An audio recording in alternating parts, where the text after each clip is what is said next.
Ladies and gents, one was reaction, and this time this is a bit different. Well, allowed to do this, I guess, every time, like how there was a White Death in World War II. So, in the last Great War episode that I watched yesterday, he talked about the Red Baron, one of the famous soldiers from the World War I. I'm like, I have to do this series as well because it's not just okay to just go through week by week every single episode, every single main story of the Great War, and not actually go in depth about the key figures of that war. So I'm like, what the hell? And they are actually doing the whole series on that. They are gonna talk about key figures as the events pass. So I'm like, why the hell not?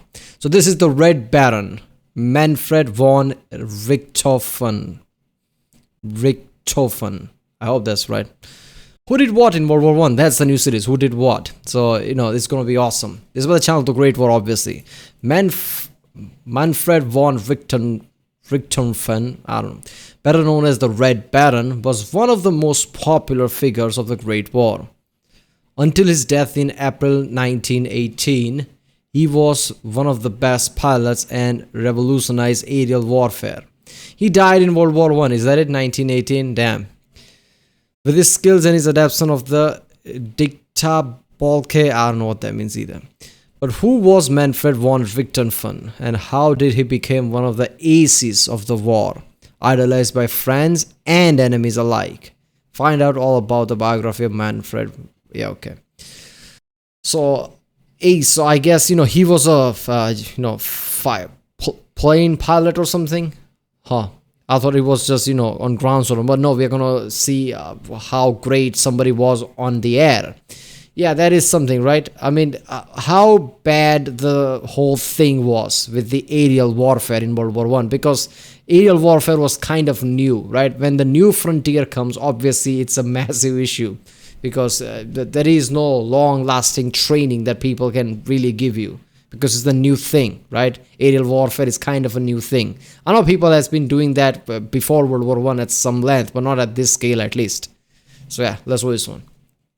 Remember, if you like my reaction, don't forget to like and subscribe. 75% of you who watch videos like this are not subscribed, so just click subscribe button. You'll be supporting my channel, I guess. And check out other reactions. There's a link in the description. Check out the cast of different playlists, and yeah, let's watch it. I'm Indy Nidell. Welcome to the Great War. Now, what's coming up next is a new short format where we put important figures and personalities from the Great War into the spotlight. So here's our first bio on Manfred von Richthofen. This intro is always heavy. Manfred von Richthofen, better known as the Red Baron, is one of the best-known fighter pilots of all time. Manfred Albert Freiherr von Richthofen was born on May 2nd, 1892, and was one of 4 children in Wrocław, which today is located in Poland. As a graduate of cadet school, he joined the Prussian Ulanen Regiment. I know Wrocław from Euro Truck Simulator 2. I guess there was a Volvo showroom or something there, so I remember that. But yeah, damn, he was just 26 years of age when he died. Holy shit. Regiment in 1911. There, he became part of the cavalry. As World War I broke out in July 1914, the young and ambitious Richthofen felt unchallenged in the Ulanen Regiment because of the daily routine. In mid-1915, he joined the Flight Backup Division trainee program. He's supposed to have written in his application for transfer, quote, "I have not gone to war in order to collect cheese and eggs, but for another purpose." That's strong. Cavalry, what? Cavalry does cheese and eggs? I mean, obviously, he's just, I guess, just being a bit passive-aggressive here. But damn, how badass this guy was. He's like, okay, cavalry is nothing for me. I need something more important than that. End quote. In spite of his unmilitary attitude, and to his own surprise, his request was granted, and he joined the flying service at the end of May 1915. He began as an observer, and in June had his first reconnaissance flight over the Eastern Front. In August, he was transferred to the Western Front again, only to be relocated to Metz in September. Now, on his way to Metz, Richthofen met the famous pilot Oswald Boelcke. He then completed a full drill.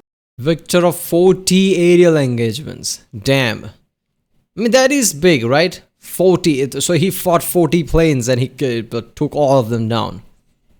to become a fighter pilot. He struggled to control his aircraft and crashed during his first flight at the controls.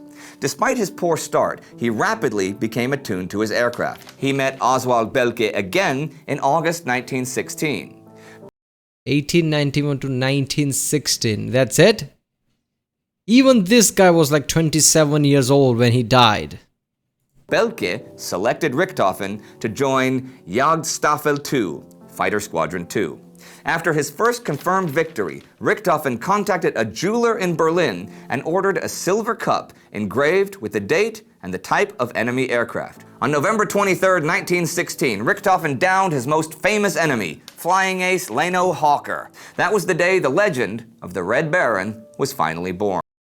So he took down Hawker, victor of 9 aerial engagements. All right. In January 1917, Richthofen took over the leadership of the Jagdstaffel 11. To this day, the British call April 1917 Bloody April because the average lifespan of a British pilot dropped from 295 hours to only 92 hours that month. Okay, what the fuck? See, I'm watching way too many World War videos and still it doesn't sink in to me, and I'm always surprised. We are talking about life expectancy in hours, right? And even that wasn't enough though. 300 hours? Oh no, that's way too much. 92 hours. That's all our pilots live. I mean, how do you get used to things like this? During the wars stayed for what, 40 years? How do commanders and people in charge who has to assign these pilots to certain assignments, like do this, do that, how do they get used to it? Like, okay, this guy I'm sending there to do this job, he'll probably live for next 20 days or something. 92 hours of life expectancy, why not? That month, Richthofen's division, also known as the Jasta 11, played a large part in that new statistic. In July 1917, Richthofen was hit while flying and suffered a head injury. He had to make his forced landing almost blind. Now, because of the constant relocation of Richthofen's division to different scenes of action along the Western Front, the division was often compared to a circus. The aerial maneuvers and formations were also quite similar to the performance of circus artists. Richthofen's Fokker triplane was painted signal red. Because of this, he was known as the Red Baron. On April 21, 1918, the flying circus took off for an operation near Vaux-sur-Somme. Pursuing an enemy pilot, the Red Baron flew over the enemy lines and was shot. Richthofen managed to land his plane, but died shortly afterwards on the ground. The Red Baron is considered the top ace of the war, being officially credited with 80 air combat victories. He received several awards, such as 80! Holy shit, the guy basically who trained him technically had 40 victories. That was a lot because the Red Baron took down somebody who had 9 aerial victories, and that basically got him into people's eyes, like, okay, this guy is something. And he took down 80 planes before going down. That is a lot. That is like video games number, right? But he did that shit in reality. Is the Pour le Mérite, one of the highest Prussian medals of war.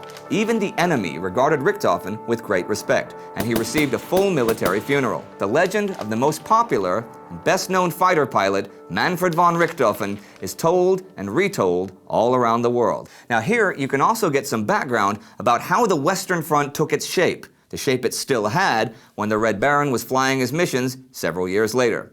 And let us know in the comments which other personalities from the war you'd like to see featured in our bios. Which? Do all of them?